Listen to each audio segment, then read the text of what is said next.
Hello, brothers and sisters. Welcome back to our study of life under the sun. Why Kohelet has led us through the caverns of wisdom. Some traditional, some not really, but all about teaching us how to live in this world under the sun. Well, as he gets to the next cavern, we'll see that he's still kind of in the same mode, giving us some wise words. Wise words in the domain of certain domains. And the first one we'll look at is government, under their rule. Now, a lot of people, believers included, have a lot of stuff to say about how to deal with government. I want to see what God has to say. That's why I want to compare what Kohelet is going to tell us with what Paul says hundreds of years later. Yeah, we're going to compare and see it's the same author and the same message on many things. So let's continue. Let's begin. Who is like the wise, and who knows the interpretation of things? A man's wisdom makes his face shine, and the hardness of his face is changed. Those first couple of words, these questions that he asks are rhetorical. And the point is, me, Kohelet, Ecclesiastes, the preacher, I'm the wise guy. I'm the wise guy who knows the answers. In other words, listen to me. Which is different, right? We've seen so far Kohelet speaking in more of a vague way of him musing, trying to make sense of life and giving us some advice. But here he's speaking more of an authority. A bit like in the book of Proverbs, right? Going back to the traditional approach. Where the author, the father, tells the son, listen to me and obey my commandments and follow the rules of your mother over and over again.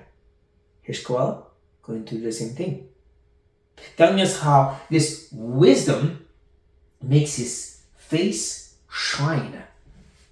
Yeah, that should remind us when we are told that may the face of God shine upon you, right? It's one of the blessings for Moses. And we understand that the idea is God's grace and goodness and blessing being upon us. So this wisdom of God, of course, will be that blessing and goodness in our lives. And also, it will take away the hardness of our faces. Or its hardness will change. Face? I believe he means heart here in the sense of he's sticking with the image of a face, but he's speaking of the heart.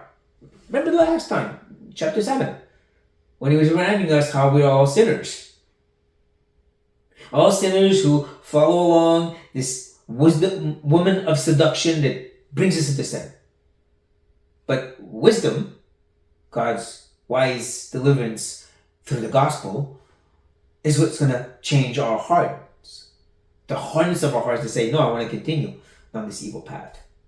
That's what wisdom will do. So in other words, listen to me for your own good, right? Well, here's what he had to say.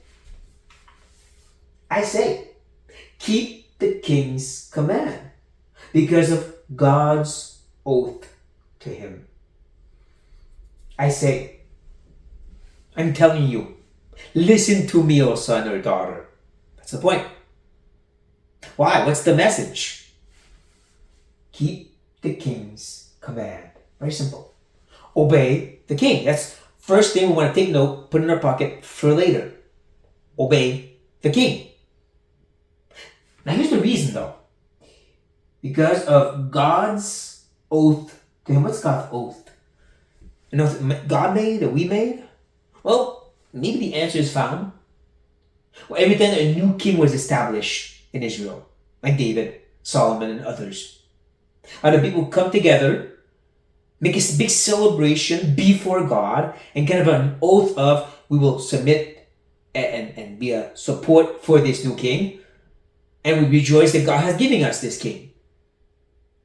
We can even go further down, in Mount Sinai, where again, God, while giving the law, speaks of a future king, what he'll have to do, and how the people have to submit to him. And the people said, we will do everything which included that part that God said. Now, if you bring it to nowadays, well, think of somebody who wants to become a citizen. You come from another country and you make an oath. I will submit to the laws of the country. That way they become a citizen. But even for those who are, like me, here in Canada, there's still a sense, even if I never made an official oath, that I've promised to submit myself to the laws of the land. But the important part is God, right? It's God focused. So we'll put that in the other pocket for now. So we are called to this obedience, but there's another side to this. Be not hasty to go from his presence. Do not take your stand in an evil cause, for he does whatever he pleases. We'll come back to the reason later. Because for now, that first phrase is weird. Be not hasty to go from his presence. You have to stay before the king for really long times? What kind of weird command is that? Oh, I think the answer is found in that second command. Do not take your stand in evil cause. In other words, don't do evil. See, don't run from the king's presence to go do evil. Don't run from his presence because you know if the king finds out, you're done for.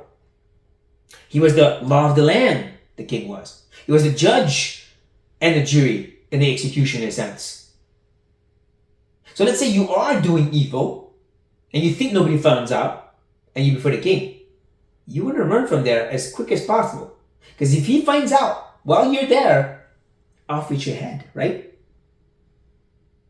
Even nowadays, for those who have done serious crimes, when they're stopped by the cops, they want to get out of that cop's presence as quick as possible.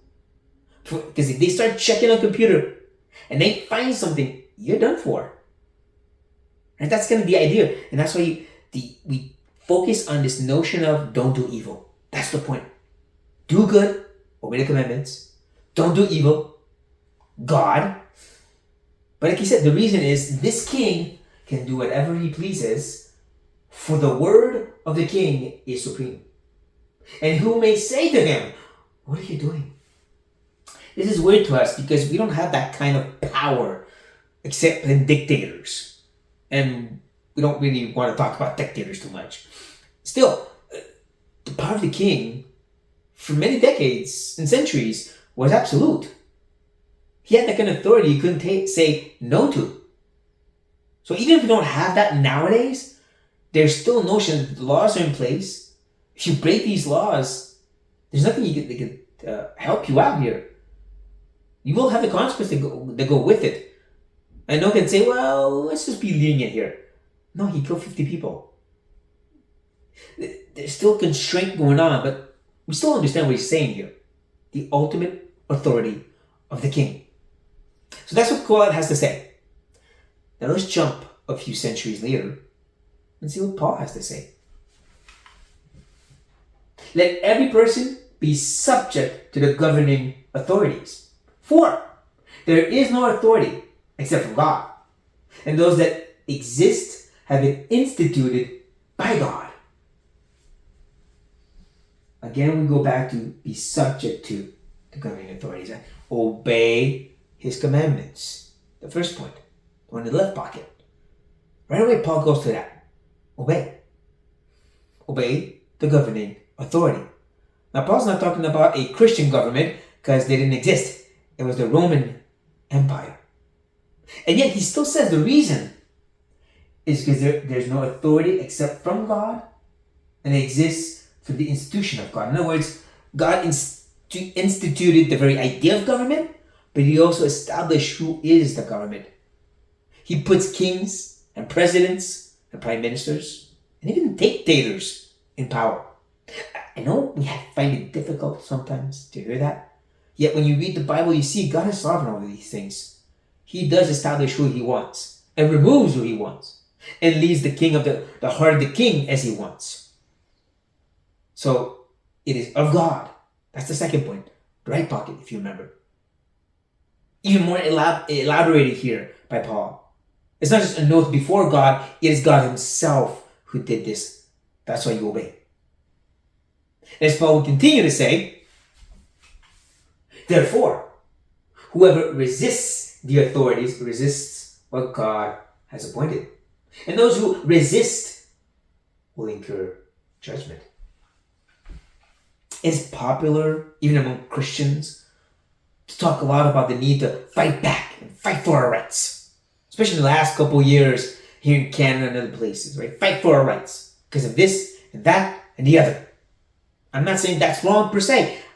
I'm just saying, Paul, through the inspiration of the Holy Spirit, God, said whoever resists the authorities resists what God has appointed. And Paul's talking to people who are living in Rome, the city, where the emperor is. And at that time, it was Nero. Nero was one of the worst Christian killers in the history of Rome. One of them, not the. He's still saying, don't resist, because you're resisting God. Again, God be put in the picture. So when he adds, those who resist will incur judgment from the government, but I think it's also from God himself. Because God instituted it. God's in control of it. God could change it if he wants. And he didn't. And he does say in his word that God, he resists the proud. The proud are those who say, I won't obey God's will. We see right here what God's rule is. Stop and think. Let this sink in. Okay, Martin, but what if the government establishes laws that contradict our faith? And we're quick to go there, trying to find reasons to resist. What about this law and that law? Let's see what Paul says.